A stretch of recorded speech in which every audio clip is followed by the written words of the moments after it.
Excellence, Monsieur l'ambassadeur, chef de la délégation de l'Union, de la délégation de la Commission européenne au Maroc, Madame Guillot, représentante de l'ambassade de France, Monsieur le secrétaire général du ministère des Affaires étrangères et de la coopération, Monsieur le représentant de l'Organisation mondiale de la santé, Monsieur le président de l'Institut de recherche pour le développement, honorables experts et invités, Mesdames et Messieurs. Je voudrais tout d'abord vous souhaiter à tous et à toutes la bienvenue, remercier tous les experts d'avoir pris sur leur temps pour partager avec nous leur savoir et connaissances et féliciter l'équipe du jumelage d'avoir fait la mission de contrat de jumelage au bénéfice du ministère de la Santé au Maroc. Comme vous le savez, la santé publique a été pendant longtemps concentrée sur les maladies infectieuses, la nutrition et la santé de la mère et de l'enfant. Ces dernières années, elle a connu des évolutions considérables. Ces domaines se sont trouvés d'abord élargis aux maladies non transmissibles, puis à la santé environnementale, ensuite à la santé au travail. Avec l'avènement du SRAS et de la menace de pandémie de grippe aviaire,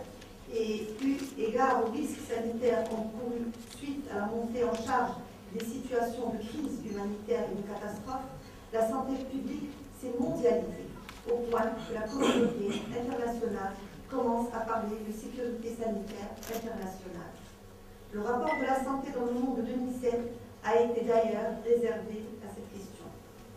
Cette évolution de la santé publique s'est accompagnée d'une révolution dans ses méthodes et ses outils et la mise en place de réseaux mondiaux de veille et de surveillance qui reposent sur des systèmes sophistiqués de partage de connaissances et d'informations scientifiques. Pour encadrer cette évolution, l'Organisation mondiale de la santé a dû actualiser sa réglementation et, comme vous le savez, un nouveau règlement sanitaire international est entré en vigueur depuis 2005. Devant cette situation, beaucoup de pays développés se sont engagés dans une refonte de leur système de santé publique, à la recherche d'une meilleure organisation de ses fonctions et d'une meilleure efficacité de ses outils. L'enjeu étant de garantir la protection de leur population et d'anticiper toute menace à la sécurité sanitaire. Le Maroc ne peut pas et ne doit pas faire l'économie de ce genre de réflexion. La protection de la santé des citoyens est la première mission de tout le ministère de la Santé. Avec ce projet de jumelage, il est bien question pour nous de s'engager dans cette voie. Au Maroc, le système national de surveillance épidémiologique en vigueur a connu un développement soutenu, caractérisé par l'adoption d'une stratégie de décentralisation avec la mise en place de 16 observatoires régionaux d'épidémiologie, devenus actuellement observatoires régionaux de santé, et de 69 cellules provinciales d'épidémiologie. Ce système de surveillance a permis de mettre en évidence des avancées considérables en matière de contrôle et de maîtrise des maladies.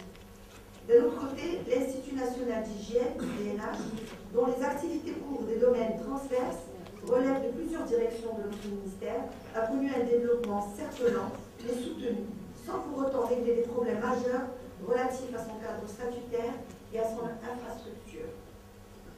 Néanmoins, ces 15 dernières années, l'INH a consacré ses laboratoires en laboratoires nationaux de référence ou centres nationaux de référence OMS dans le domaine des maladies infectieuses, de la toxicologie et de la microbiologie de l'environnement. Il a créé en 2005 un observatoire national des micro-organismes pathogènes pour l'homme. Son rôle dans le domaine de vigilance a connu un développement important avec le renforcement des capacités du centre antipoison et de pharmacovigilance reconnu par l'OMS pour nombreuses de ses activités. Fort de ce potentiel de référence, l'INH a été en mesure d'accompagner des urgences sanitaires et des catastrophes et d'appuyer le ministère de la Santé en matière d'évaluation des risques environnementaux. Avec la création du bureau des laboratoires en 1998, par circulaire ministérielle, l'INH a soutenu le développement du réseau des laboratoires santé publique et a décentralisé de nombreuses activités de laboratoires d'appui au programme de santé. Enfin, l'INH a également amélioré ses prestations de services rendus par les plus importants laboratoires d'immunologie et de génétique humaine au Maroc. Alors, dans le domaine de la recherche, l'INH a également développé ses capacités de recherche en santé, notamment dans le domaine des maladies infectieuses, des maladies génétiques, et de l'impact sanitaire de la pollution de l'environnement. Pour la réalisation de nombreux travaux de recherche et de soutien aux programmes de santé, l'INH a bénéficié de l'appui financier de différentes agences et organisations internationales, ce qui a permis de consolider son partenariat à la fois national et international. Alors c'est dans ce contexte national et international et dans le cadre de l'appui de la Commission européenne au processus de réforme institutionnelle engagé par le Maroc que nous venons de signer avec les autorités françaises le contrat de jumelage qui vise le renforcement institutionnel, organisationnel et technique de l'INH. À l'instar de ce qui existe dans plusieurs pays, notre pays se doit de se doter d'un institut qui soit en mesure de refléter l'état sanitaire des populations, d'anticiper sur le risque d'émergence d'épidémies et d'appréhender les défis contemporains de santé publique. Cet institut, dont le domaine de compétence sera focalisé sur les problèmes majeurs de santé publique, aura un leadership central avec une dimension nationale. Il sera à même de fournir sur l'état de santé de la population, de fournir des données scientifiques et factuelles pour tracer notre politique, arrêter nos priorités et définir les orientations stratégiques de nos programmes en s'inscrivant dans le cadre des règlements internationaux. Il se doit d'avoir une importante base scientifique pour l'établissement de ces programmes et de ces politiques, seul garant d'une bonne prise de décision. Ceci lui permettra d'une part de capitaliser les acquis en matière de surveillance épidémiologique, de diagnostic de laboratoire, d'investigation des épidémies et de recherche biomédicale, et d'autre part de rassembler une masse critique de profils, d'expérience et d'expertise, une combinaison nécessaire pour des réponses plus efficaces que ce que le système actuel est en mesure d'offrir. Notre Institut de santé publique doit aligner ses missions et ses compétences sur ce qui se passe à travers le monde en collaboration étroite avec les institutions clés dans le pays, notamment tous les opérateurs du système d'information sanitaire et avec les institutions internationales opérant dans le même domaine.